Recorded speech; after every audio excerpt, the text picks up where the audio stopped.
Hi, a very good morning to all of you. It was great to hear Janita John's perspective of how women directors can contribute to excellence in governance. Over the last few years, legislations and diversity initiatives worldwide have pointed out the importance of female representation on boards of directors. For example, the Norwegian government requires companies to appoint at least 40% of women. Spain and France implemented the same actions. In India as well, the Companies Act 2013 makes it mandatory to have at least one woman on company boards. As a result, as per the latest edition of the Credit Suisse Gender Report, Indian boardrooms today have approximately one woman for six men, while the global number is one for every four. While not ideal, these are encouraging statistics.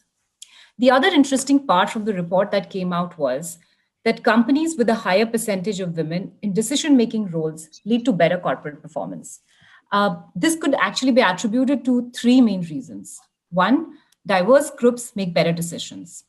It's no surprise that diversity leads to different perspectives on the table, more experiences, more points of view, which stimulates dialogue, more possible solutions, and more options on the table. Secondly, women directors tend to use cooperation, collaboration, and consensus building more often and more effectively. And lastly, diverse boards are able to offer better consumer insight. And why is that? As per reports again, women today account for 85% of global consumer purchases, and hence the valuable insights they bring on customer tastes and preferences in the boardroom is invaluable. So, on the other hand, what we've been hearing very recently on incidents across the globe has really shaken us up, and I really wanted to speak about them as well. Very recently, the Olympics chief was forced to resign because of statements he made that if we need to increase the number of women in meetings, we need to restrict the time given to them as they talk too much. And this week itself, the Japan government has allowed women to attend meetings as long as they don't speak in them. So while we are seeing on one hand, countries are making a lot of efforts, corporations are making a lot of efforts to improve gender diversity and inclusion, but we still have a long way to go. So with that, I'm absolutely delighted and privileged to be moderating this power-packed panel session of women leaders from across industries on the topic, Women Leaders Rising Up the Corporate Ladder. And let me start by introducing these wonderful speakers and leaders today. Our first panelist today is Ritu Kochhar. Ritu leads Spencer Stuart's financial services and board practices in India and private equity practice in Asia Pacific. She also co-leads the financial office practice for the Asia Pac region. She's based in Mumbai and focuses on board recruitment as well as CEO searches in India. Welcome, Ritu. Thank you. Pleasure to be here. We also have with us today Geeta Mathur. Geeta leads board positions in large organizations such as Motherson Sumi, InfoEdge Limited, IIFL Wealth Management Limited, NIT Limited, and Tata Communications Transformation Services. She also co-chairs the Indian chapter of Women Corporate Directors Foundation. Geeta has also worked as a CFO of HelpAge India. Welcome, Geeta. Thank you. I would now like to introduce our third panelist, Sabina Sudan. Sabina is a professor in Nanyang Technological University Business School, Singapore, for full-time, part-time MBA and BBA students on topics relating to legal and ethics issues. She's also served as the Vice President and Ethics and Compliance Head of GSK for emerging markets, Japan, China, as well as Europe. Prior to GSK, Sabina was the Ethics and Compliance Director for Abbott for the Pacific, Asia, and Africa region, including India. Welcome, Sabina. Thank you, Anu. Once again, thank you, dear panelists, for joining the session. With that, I'd like to invite Ritu Kochhar to share her perspectives on the topic. Thank you, Anu, for the introduction and the context. I think you mentioned a few studies, and maybe I'll just add to that a few more sort of data points around various studies and also some of the work Spencer Stuart and our sister firm Kincentric have actually done around this, and it's some very interesting stark statistics.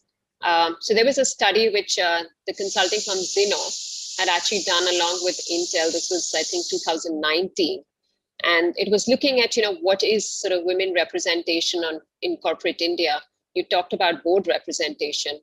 And it was around sort of 30%, which, yes, 50 would be ideal, but 30 we thought not bad. But if you actually double click on that, I think the interesting piece is that there are actually fairly, there is fairly good representation at junior levels. So the women getting into corporate workforce, it was still 38%. But as they went through, their professional careers, so at mid-level, it reduced to 20%. And at senior levels and boards, it's around 11 to 13%. So what that indicates is essentially, the leaky pipeline, where women do when it comes to, colleges, schools. We all know, in a lot of the examination results, we often tend to see sort of women outperform in some of those and even getting into the corporate workforce.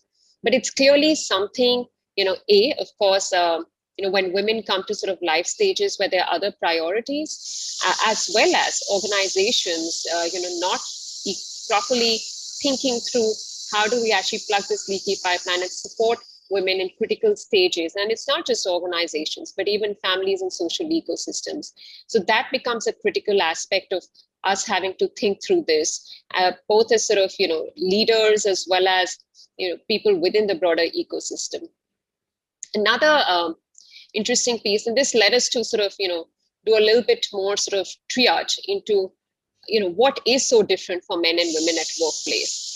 And so our sister firm Kincentric, which earlier used to be Hewitt and is now part of the Spencer Stuart family, they did a lot of work around trying to figure this aspect around sort of, wearing multiple data lens to understand gender differences at workplace, around personalities, working styles for men and women, the assessment of their critical competencies, how do firms themselves engage, and then what is the perception for both men and women within workplace. And again, some very interesting findings out of that. So they did some analysis of some 30,000 data points across, looking at preferences around work styles between men and women if they differ. And it so came out that actually there is not much of a difference in sort of the work styles of men and women when we actually looked at some of these data points. And then we looked at, assessments of employees just around their competencies, what is their potential in terms of, going further in organizations. And an interesting piece, it wasn't too different, but if at all, at the margin, actually the study was in the favor of women. So there was a minor difference in favor of women around sort of the competency scores when we, looked at sort of some of the assessment work done across organizations. And then, we took it further, Skincentric took it further, and they looked at, a lot of the engagement data, which was, I think, over 100,000 sort of employees of different organizations across industries. And again, looking at, given that we've talked about that the work styles are not too different, assessment, when it looks to competencies, not too different. If, anything, at the margin, women sort of maybe are more, it's more favorable to women. We said, do they actually feel, is their experience of both men and women in organizations the same? And that's where it went, that actually the differences, men and women have different experiences at exactly the same workplace, with the same competency, with the same working styles. And when we also looked at the perception, saying that, when others rate men and women at workplace, and this was some, again, some 350 plus surveys that were done across organizations, it showed that when we're rating men, the men are actually given higher scores than women by all rater groups. And when I say all rater groups, including women. So there's definitely, some sort of a bias where I think women, even in terms of being rated, are being, rated more harshly, if I may use the word, by the same set, including men and women. So it's not just the men, but also the women who are, rating men better than most women. So it was just some interesting data points for us to think about. And, it's important to think about these things also because, we as institutions, you have to address this issue at many different points. One is, what can institutions do better?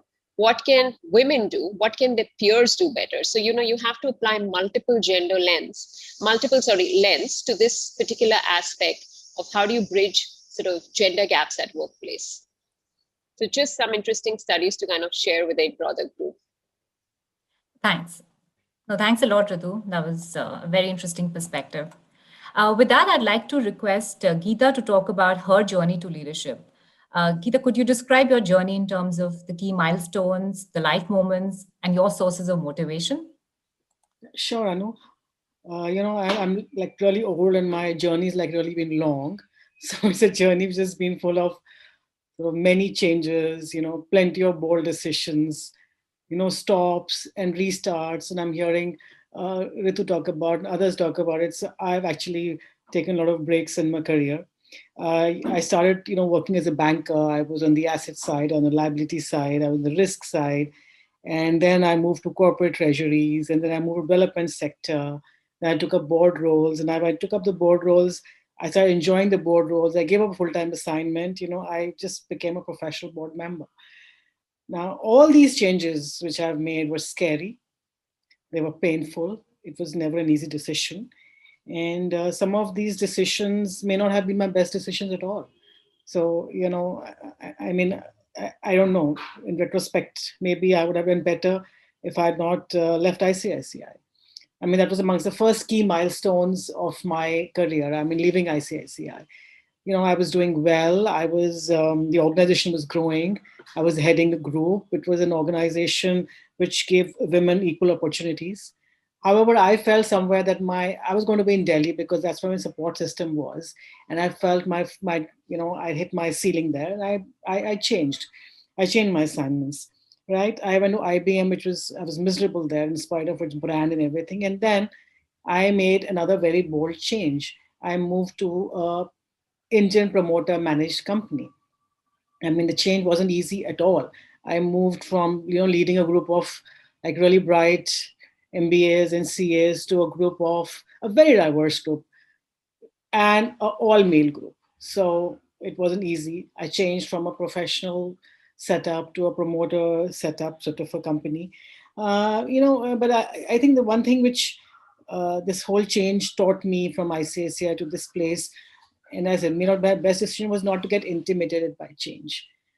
Change is not something that we need to be scared of. If you given your best, and it just works. Like here, I mean, ICICI, I was always giving out loans. I'd never managed working capital. There I was on the working capital side. I was a bank, from giving out loans to being on the other side of the table, meeting with bankers. But I think all this experience, I think besides giving me confidence about change, about making me bold, I think it made me humble, and it sort of made me wiser. So it was pretty big milestone in my this thing. I think the second milestone would be when I decided to take a break from my career. Right? I mean, when I wanted to be with my children, right? So, but when I wanted to come back, I got an absolutely great break and I was back, right? So that taught me one thing, that life will always give you chances. Yeah, nothing in life gets written in stone. You will get second chance, you get third chance, you get fourth chance, you get as many chances as you need, so long as you're prepared to give it your best, right? I mean, you got to work hard, you got to have integrity, you got to use your network, but you can always come back, right? And I think a third milestone would be for me when I started my own venture. I have a friend of mine, I started working on my own. We didn't do well, we failed, we shut down, right? But even a small venture, I got to know a lot of lessons which I can even now apply in boardrooms. So don't grudge failures. I mean, they also teach you a lot. So that was another thing I think I learned. I think finally, I think a milestone in my this thing was, I mean, and which is about to keep being aware, was when I read about this whole program run by Mr. Duggal and Spencer Stewart on mentoring of women directors. And I mean, I just raised my hand. I went to Mr. Duggal, I went and met Anjali, and one thing led to another, and now I'm on board of companies that I respect. They are being run by founders that I admire, and I'm learning and enjoying this journey very, very much. So this has pretty been much been a milestone. And my motivation, I don't know. I mean, it sound very cliche, but actually, my motivation is to keep myself happy and proud, keep my family happy and proud. I want to lead for my daughters. I want to set a good example. I want them to live full, independent lives. And I mean, that's pretty much. I don't have any fancy answer for that. Sorry, Anu. This is my pretty much my journey, and yeah, that's it. No, Geeta, that was full of experiences and very enriching. So, Ritu, with that, what have been your driving factors and motivators for you to keep going? Yeah, so as I think in some respects similar to sort of Geeta, right? I don't think I've thought about overall broader purpose. Do I have to think where I need to get 10 years, 20 years, 30 years from now? Haven't ever thought of my life like that. Have got hits and misses. Have had enough things that have not happened per plan. And I think the thing that sort of has always kept me motivated has been, if I may say so, more short term.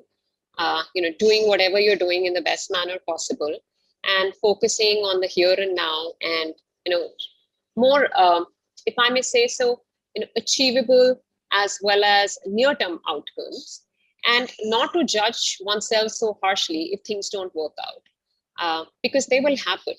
And I think sometimes I feel we ourselves, as women, maybe judge ourselves too harshly in some respects, and also think we ourselves sometimes put barriers on what we can do. And just if we can in our own mind take those out, and not overthink some of what we did, however we perceived. That's sort of the other thing. I think there's a lot of focus on how are we being perceived or what somebody is thinking. So if we take out some of those aspects and just continue sort of focusing on what we're doing, I think that's what has been my mantra in life, in general. I worked for two organizations that don't sort of exist anymore. So when I came to Spencer Stuart, I told them, let me tell you transparently, two organizations that I joined, Arthur Andersen, Bear Stearns, don't exist. But they were the two best organizations I've worked with. They literally set the foundation for everything that I've done, and I'm hugely proud to have sort of been part of those organizations. They were also tough environments, and when I say tough, I mean more in terms of high performance orientation environments, and you just had to sort of get by. But I think at the same time, they had very supportive ecosystems and people who I count as some of my closest friends to date. And so in that respect, being part of those organizations, I think also has just kept me going in terms of the supportive set of ecosystem that it helped me build around. Whether sort of professionally or personally, in terms of the friends that I've made being part of some of those organizations. There were interesting sort of, if I look at inflection points, I got out of business school in 2001, 2002, right after 9/11. Not the easiest time to be in New York, and I was studying at Columbia at that point of time. And so I was there when 9/11 happened. And after that, the economy just collapsed, right? And I graduated at that point of time. There were no jobs at that point of time out there. But you kind of, did internships, got by, got a good break thanks to some of those. The other time was, again, 2008, I was working at Bear Stearns, and that was the first one to sort of collapse, right? Again, I think I looked around, thought, what else can be done? What should I be? But it made me think a lot about life at that point. I changed countries, but Bear Stearns got acquired by JP Morgan, and I was one of the sort of, part of the 20% who transitioned to JP Morgan and moved back to India with them. So they've been sort of, different inflection points and lots of uncertainties. I think you just, move along with those and think this too shall pass, and be a little focused in what you're doing. I think that's always helped me and kept me going. Thanks, Ritu. Again, that was very insightful. With that, I'd like to move to a very sensitive topic now, COVID-19 and its impact of women in the workforce.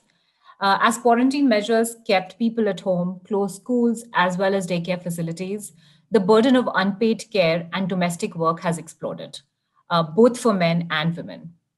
But as per research published by UN Women last year, Even before COVID 19, women were spending an average of 4 hours per day performing unpaid work, while men spent 1.7 hours, which basically meant that women did 3 times more unpaid work than men.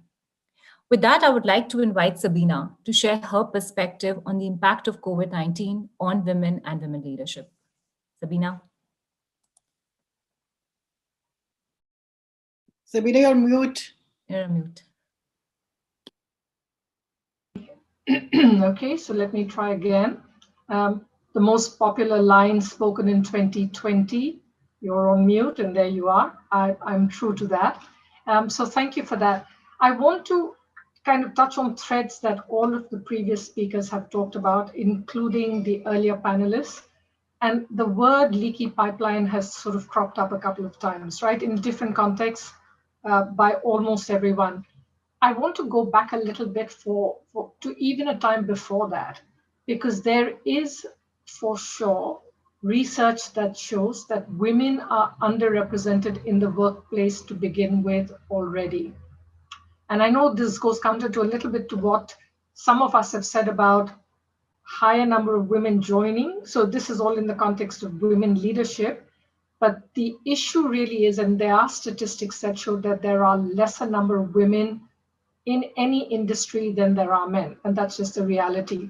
So the analogy I want to make with talking about the starting off point is like buying a lottery ticket. The more lottery tickets we buy, the better are our chances of winning. That's clear, right?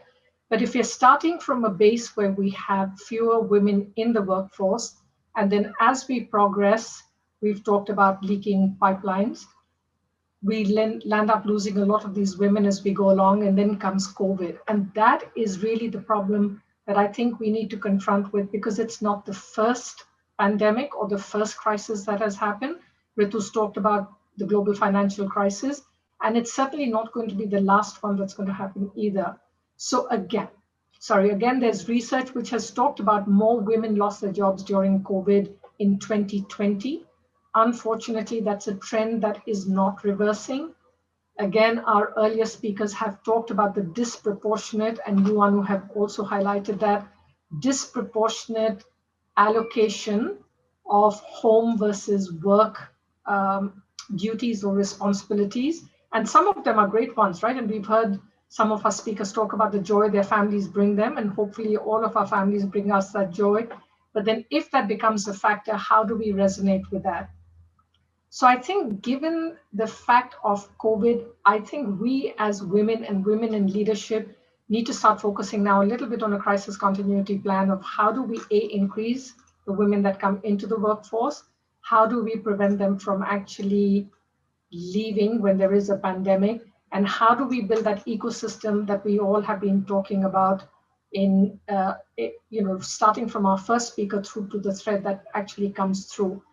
I think we have to really, really work to, again, creating the mentoring aspect that we've talked about, all of us have talked about, really work with how do we now focus on society. We've looked at statistics, both from Subhashish, from you, Anu, from you, Ritu, how having women on leadership positions, and from you, Geeta, on boards actually has a better financial impact on women and also on corporations and on share value.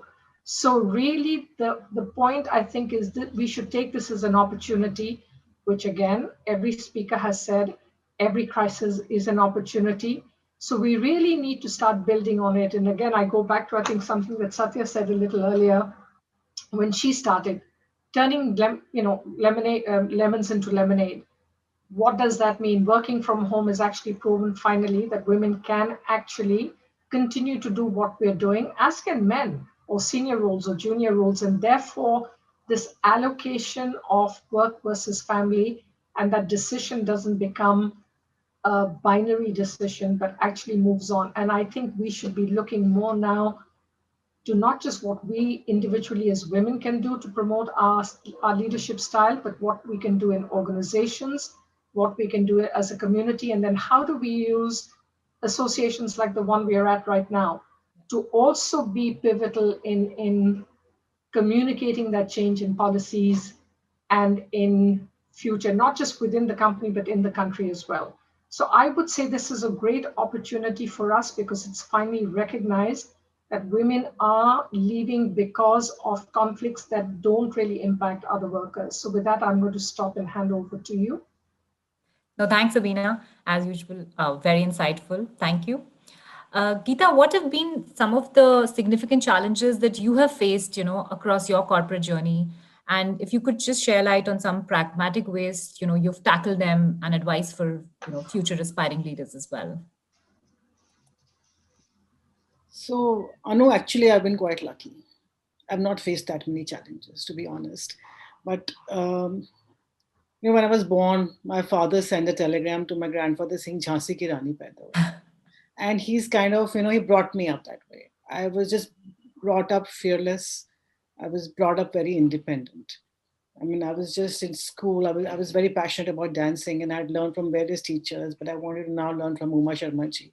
I used to change two buses. I was in class ninth. I was change two buses living in Delhi and go to my dance class, come back at 7:30, 8, 9. So I've just been, brought up to be fearless. And I think that's something I want to tell all of us here, that we need to invest in our children to make them fearless and independent.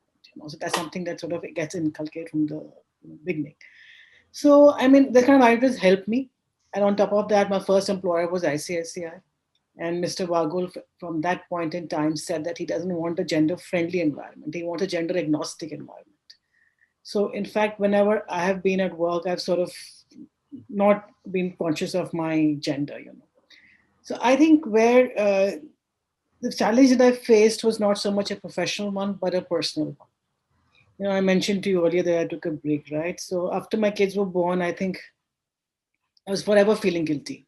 I was guilty about not spending the time that my mother spent with us, that kind of time I didn't spend, right? But I had, again, I was very lucky. I have a very, very support. I live in a joint family with a very supportive sort of system. I still live with a joint family. So, that helped. My daughter was very well taken care of, and, till her needs were more physical. But when she turned into a teens, I felt she needed me, right? And it was sort of, I wasn't happy, right? I mean, I wanted to do more for her. So at that point, I was just torn between guilt and between choosing frustration if I gave up my career. So I said, what should I do? And the approach I took was, let's just let me figure out what is my means and what is my end. And if my end is to be happy, at that point in time, what is my means to that end of happiness?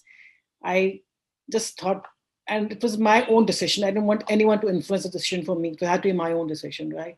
I felt that at this point, I'll be happier giving up my job and being with my children than to continue my job, right?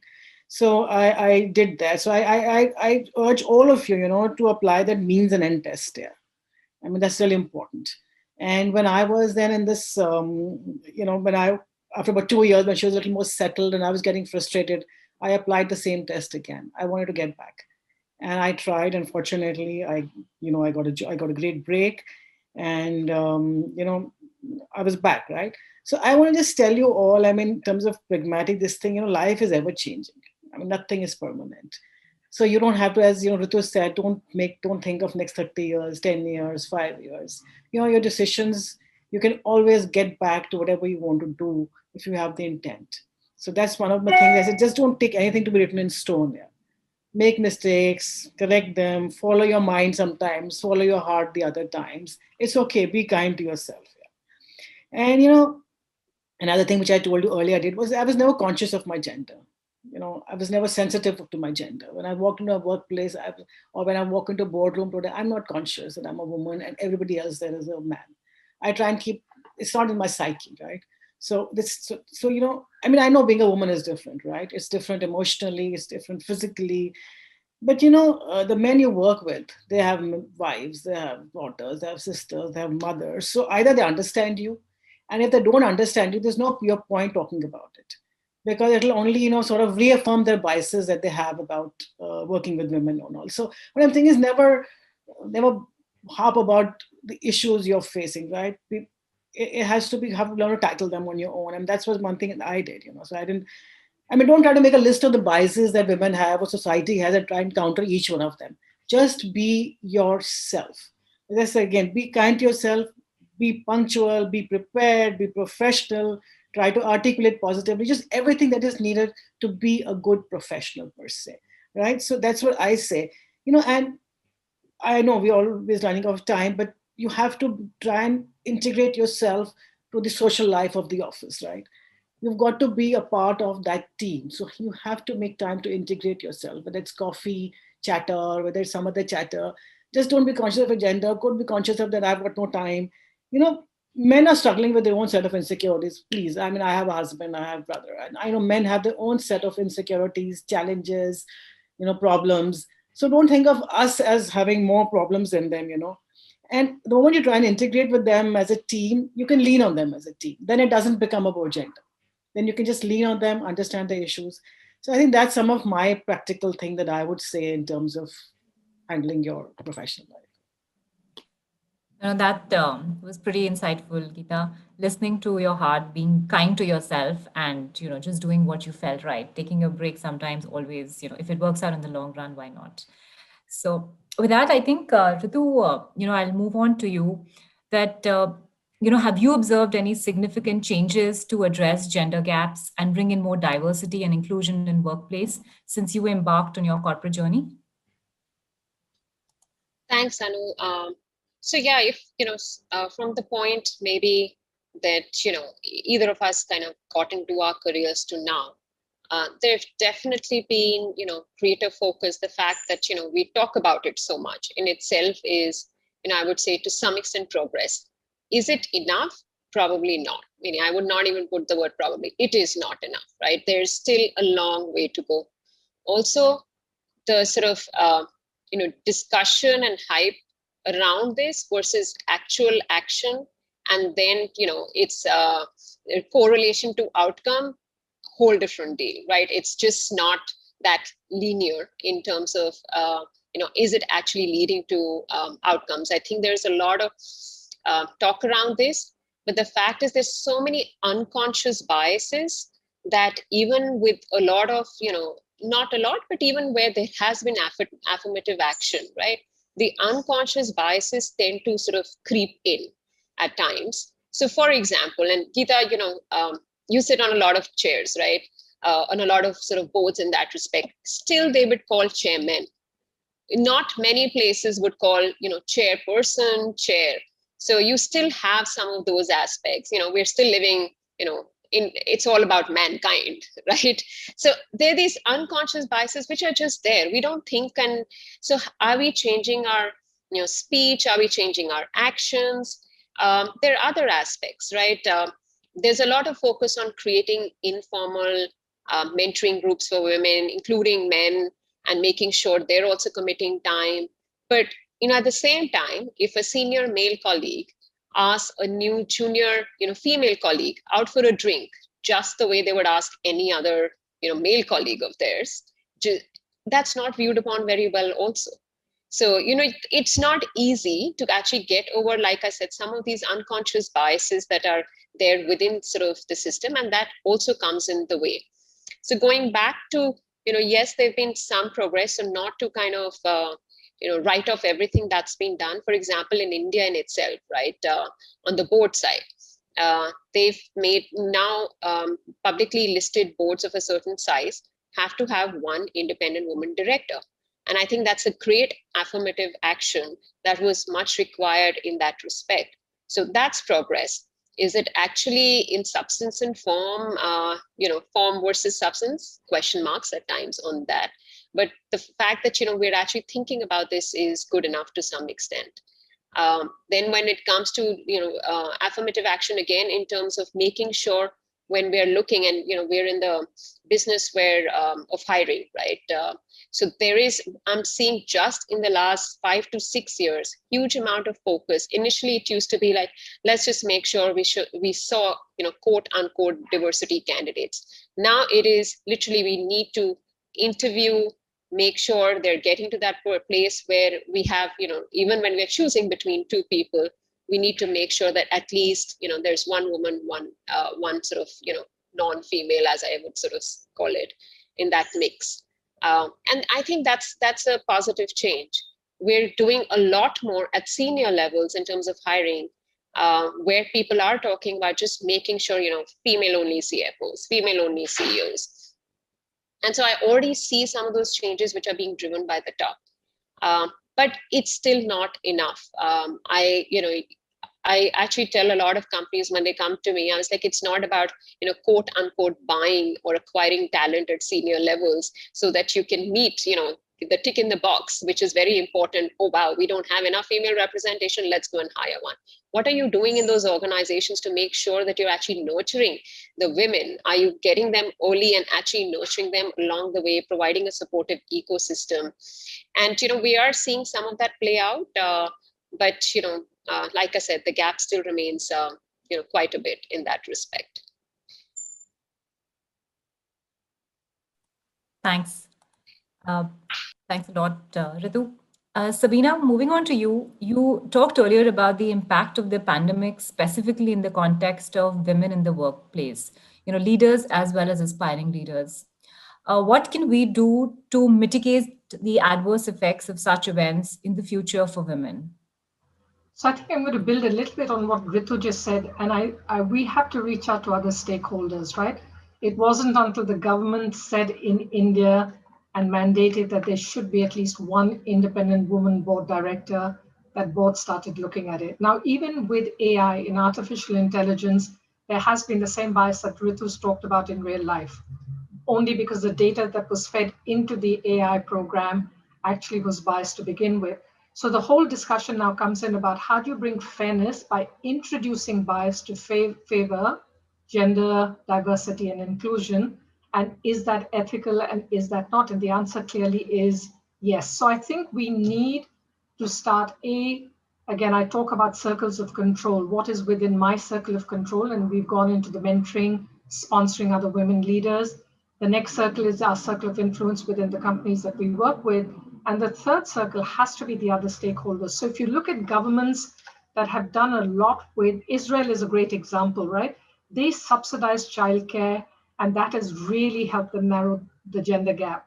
You look at Sweden, they subsidize child daycare as well, and they have probably the highest rates of women in the workforce. So what are we doing as women leaders to collectively reach out? And as Ritu said, create that ecosystem, not just by ourselves, because it's not a lonely battle that each woman leader has to undertake on her own. It has to be a collective. There has to be a greater awareness. And now that we have data that actually talks about the benefits to the company, to the community, to the GDP of the country, I think we need to involve a lot more stakeholders to start driving this. And again, I say COVID is really an opportunity that we should not let slip through. So that would be really a broader stakeholder mapping and saying, how do we now integrate this on a strategic level to be able to drive change to counter the bias by adding in pro-women bias to some extent. Thanks a lot, Sabina. Moving on to you, Ritu. How do you believe, sitting on so many boards today, how do you believe women have brought about diversity in terms of team dynamics? Can you share some experiences where women in the boardroom have actually impacted decision making? Sorry, this is for Geeta or for me? Sorry, that was for Geeta. Yeah, I was thinking. Yeah, okay. She's the one who's sitting on all the boards. Well, I know I'm a believer of diversity per se, and I'm against stereotyping. Okay, so I'm not going to be able to say that women only bring a particular kind of dynamics. I think I have seen on boards that all kind of diversity helps, right? Whether it's ethnicity, whether it is age diversity, whether it's skill diversity. I joined the boards I'm on because they were good companies. They were companies which are well run. They were companies with good founders. Otherwise, with all the liabilities that you have these days, I wouldn't have joined those boards. So I'm not going to take too much credit of, that I've made some, really big difference to those companies. It's another matter that, a lot of companies since I've joined, the market cap has doubled, but I don't think it's because of me. Okay. But so I'm not going to take that credit, so much of credit. I'm going to just share, some experiences with you in terms of board and how diversity is helping. And it's not gender diversity alone I'm talking about. I think we need to understand that. And so you know how boards are, right? There has to be good chemistry. There has to be inherent trust in each other. When your views being questioned, you want to understand it's not. It is only to make things more effective. So, I mean, one of the boards that I sit, there's one of each kind. I represent financial, governance, compliance kind of, skill. Somebody with industry domain knowledge, one technology expert, one people, HR side expert. So, I mean, there's fair amount of discussion on the agenda on, everybody participates, but there's a really deep respect for each other's experience, right? So if eventually it is something to do with finance, my word is the final word, or governance, my word is final word. If it's industry, the other person's word is final word. So there's a certain amount of deep respect, and the board functions extremely well to that extent, right? In other companies, the people are from similar backgrounds, like my kind of background, finance, commercial, that kind of background. And things are discussed endlessly, okay? Because everybody has a view, everybody wants to talk about it. So there, it's kind of left up to me to conclude matters, to pick up the relevant insights from each one and to conclude the matter, because otherwise discussions go endlessly. So I do that. And I mean, I think there is a certain advantage that women have, because we're used to multitasking, we're used to prioritizing, constantly reprioritizing. So that helps me bring up, pick up the critical issues and conclude matters. So I don't know whether it's because I'm a woman or because of, generally, I think each one of us has personal traits. And another board, it comes to me to, communicate negative feedback to the management. And that's because not because I'm feminine or have a feminine touch, but because I'm direct. Okay. And I have a reputation of being sincere. So therefore, it is more credible and impactful when I give a negative feedback to the board. So I wouldn't say it is so much to do with gender. I think each one of us brings our own kind of skills to the board, and other members have their roles, So I wouldn't take too much credit for that. But I think ever since governance started getting that kind of attention, which is getting since the Companies Act 2013, I think, organizations like Spencer Stewart, Ritu and all, they've started talking about effective boards and how diverse boards are more effective. Ritu, personally, I mean, I participated in roundtables where Ritu has spoken on, how diversity of boards, will have a positive effect on the functioning of the companies. And so, I mean, I'll just say that yes, in the time that even I started sitting on boards, I feel that boards have elevated themselves in terms of skills and diversity and functioning much better. But I won't take credit for it as a woman. I think it's all as professional. Sorry. No, no, absolutely, Geeta. But the qualities you called out, efficient decision making, multitasking, being able to be direct, and just sort of bring a different perspective. I think those are definitely qualities that I'm sure you've brought in a lot of your discussions at the board. So, with that, Ritu, question for you: what should be some of the strategies that young leaders can adopt to overcome the barriers posed within an organization? Sure.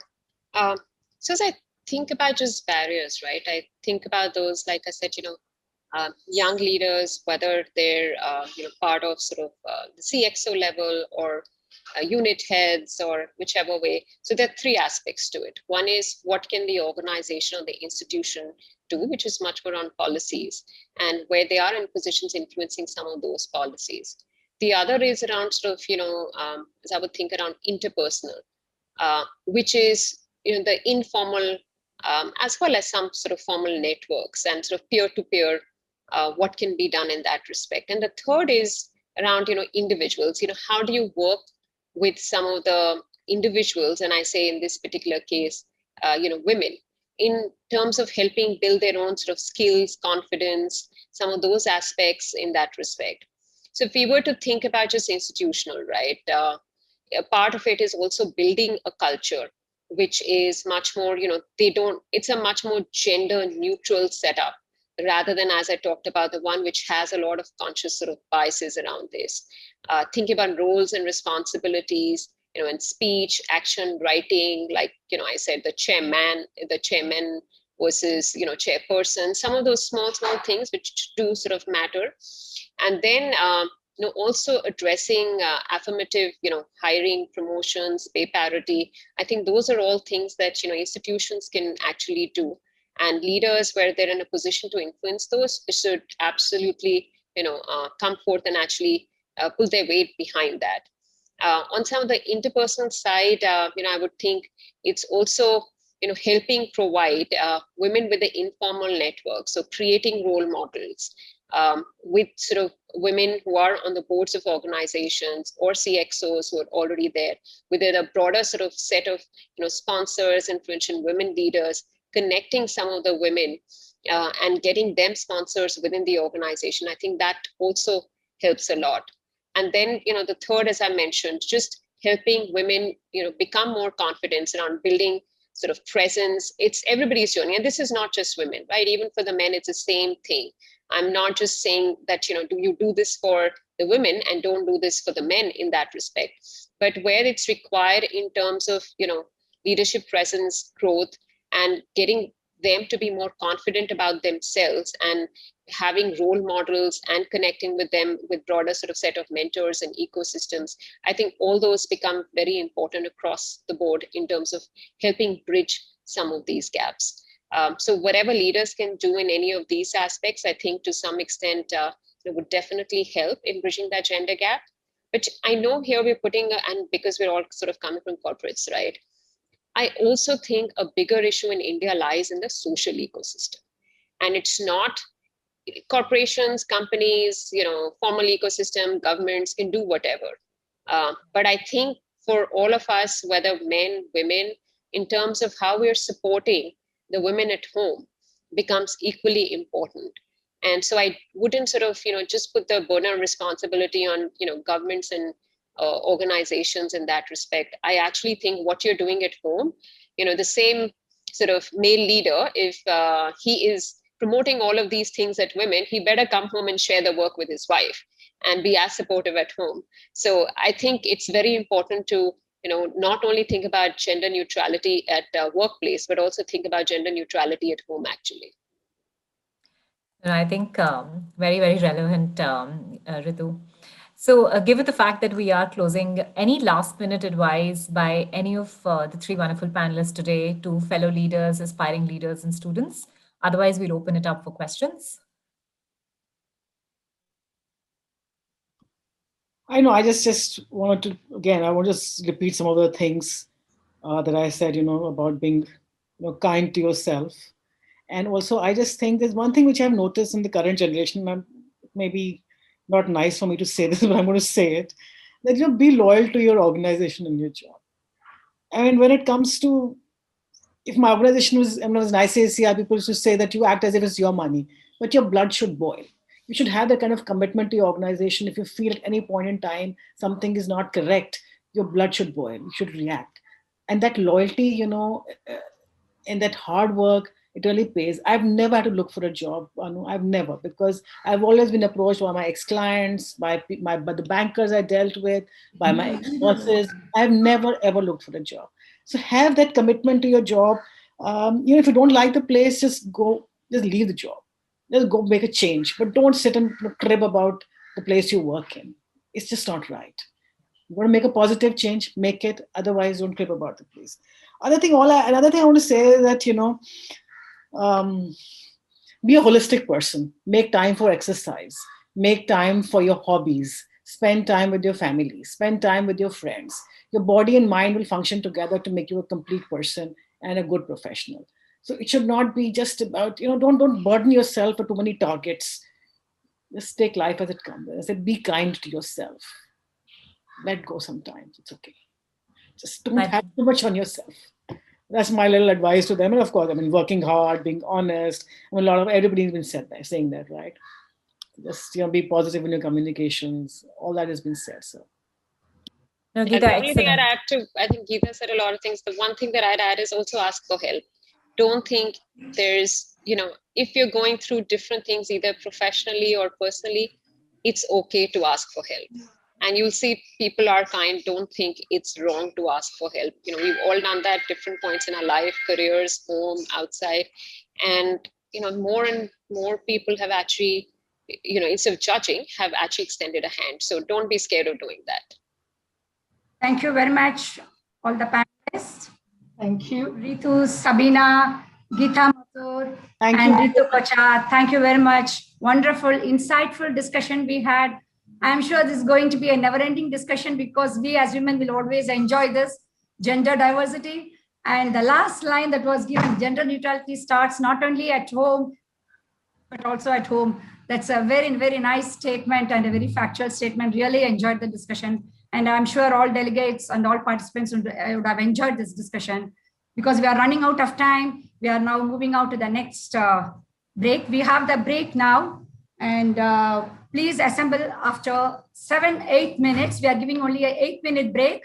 And GenPact team, we request you to have the next session timed up so that, we are able to track the post-lunch sessions accordingly, because the 12:30 session is also on time and the next speaker is waiting. So we request the GenPact team also to come on time and start the discussion. Okay. Thank you once again. Thank you, guys. Have a lovely day. Bye. Thank you. Thank you, dear Thank panelists. you. Thank you, ma'am. Thank you.